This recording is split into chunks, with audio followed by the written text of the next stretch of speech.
விட்டுருவான்னு சொல்றானா? இல்ல, அவன் வேற ஒண்ணு சொல்றான். அங்கதான் மேட்ரு, அதுதான் பிரச்சனையே. அப்ப அதை ரியலைஸ் பண்ணாத வரைக்கும் இந்த உம்மத்துக்கு ரிலீஃப்ங்கிறது கிடையாதுங்கிறது முதல்ல புரிஞ்சுக்கணும். ஏன்னா இவங்க எல்லாருக்குமே மினிமம் எல்லாருக்குமே ஒரு காமனான ஒரு பிரச்சனை முஸ்லிம்களால் இருக்கு. பொது பிரச்சனை ஒண்ணு, முஸ்லிம்களால் இவர்கள் ஒரு ஆபத்தை உணர்கிறார்கள். என்ன ஆபத்து? ரோஹிங்கியால ஒரு புத்த பிட்சு அவர் தான் அந்த ஃபத்வா கொடுத்தது, முஸ்லிம்களை கொல்லுங்க, அது மார்க்கத்தின் செயல்னு சொல்லிட்டு புத்த மதத்துக்கு ஒரு ஃபத்வா கொடுக்குறாரு.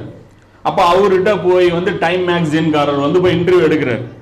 எப்பா, நீ ஒரு ஆன்மீகவாதி, நீ நல்லது நல்லறம் செய்ய சொல்லி போதிக்கக்கூடிய ஒரு ஆள், நீயே முஸ்லிமை கொல்ல சொல்லி ஃபத்வா கொடுக்கலாமா அப்படின்னு சொல்லி கேட்கறான். அப்ப அதுக்கு அந்த புத்த பிட்சு சொல்றான், இந்த ரோஹிங்கியால இருக்கிற முஸ்லிம்கள் அப்படியே வாழ்ந்துட்டு போயிட்டாங்கன்னா பிரச்சனை கிடையாது.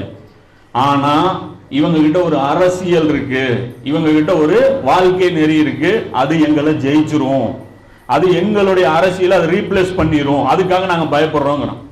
இன்னைக்கு சைனால எடுத்துங்க, தந்தி டிவியில கூட ஒரு சின்ன ஒரு 4 நிமிஷம் கிளிப்பு வாட்ஸ்அப்ல வந்தது, சமீபத்தில் யாரோ பார்த்துருப்பீங்கன்னு நினைக்கிறேன். தந்தி டிவி இது யூடியூப்ல கூட போய் சர்ச் பண்ணி பாருங்க. சைனாவை பத்தி முஸ்லிம்களை அங்க எப்படி நடத்துறாங்க, என்ன சொல்லி அடிக்கிறாங்கிறது கவனிச்சு பாருங்க. எல்லா பக்கமும் நமக்கு ஒரே வார்த்தை சொல்லி அடிக்கப்படுது, இவன் ஒரு அரசியல்வாதி, இவன் ஒரு அரசியல்வாதி, இவன் ஒரு அரசியல்வாதிங்கிறான். நாம என்னங்கிறோம்? நாம அரசியல் இல்ல, நாம அரசியல்வாதி இல்ல, நாம ஆன்மீகவாதிகள், எங்க மதம் ஆன்மீகம் மட்டும்தான் போதிக்குது, அரசியல் போதிக்குது இல்லைங்கிறான். சைனால என்ன சொல்றான்னா, ஃபியூச்சர் குற்றவாளியா, எப்படி வருங்கால எதிர்காலத்தில் ஒரு குற்றம் செய்வான். எதிர்காலத்துல என்ன பண்ண போறான்? திருட போறானா? அதுக்காக இவன் எதிர்காலத்துல குற்றம் பண்ணுவான், அதுக்காக நாங்க என்ன பண்றோம்? இப்பவே அவனை லாக் பண்ணிட்டோம், இப்பவே அவன் கையில பலம் அந்த குற்றம் பண்ணும் போது நம்மளால தடுக்க முடியாது. அதனால நம்ம என்ன பண்ணிட்டோம்? இப்பவே அவனை உய்குர்ல லாக் பண்ணிட்டோம் அப்படின்னு சொல்லிட்டு அவனுக்கு பாடம் நடத்தப்படுது. அப்படி நடத்தினவங்களை என்ன பண்றாங்க அப்படின்னா, மூளை செலவை செய்யறாங்களாம், பிரெயின் வாஷிங் அப்படிங்கிறாங்களா, பிரெயின் வாஷிங் பண்றாங்களாம். என்னப்பா பிரெயின் வாஷிங்னு பார்த்தா இஸ்லாம் கத்து கொடுக்குறாங்களாம். பிரெயின் வாஷிங் பார்ட் என்ன? சைனா மொழியில குரான் மொழிக்கு பெயர்க்கப்பட்டிருச்சு.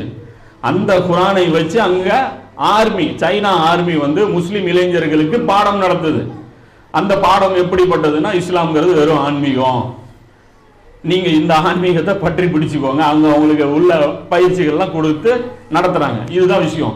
இதெல்லாமே பாத்தீங்க அப்படின்னா ஒரு குளோபல் அஜெண்டாவின் கீழ் நடக்குது. அது ஏன் அந்த குளோபல் அஜெண்டா, அது எதற்காக அது நடக்குதுங்கிறத இன்ஷால்லா நம்ம விரிவா பார்க்க போறோம்.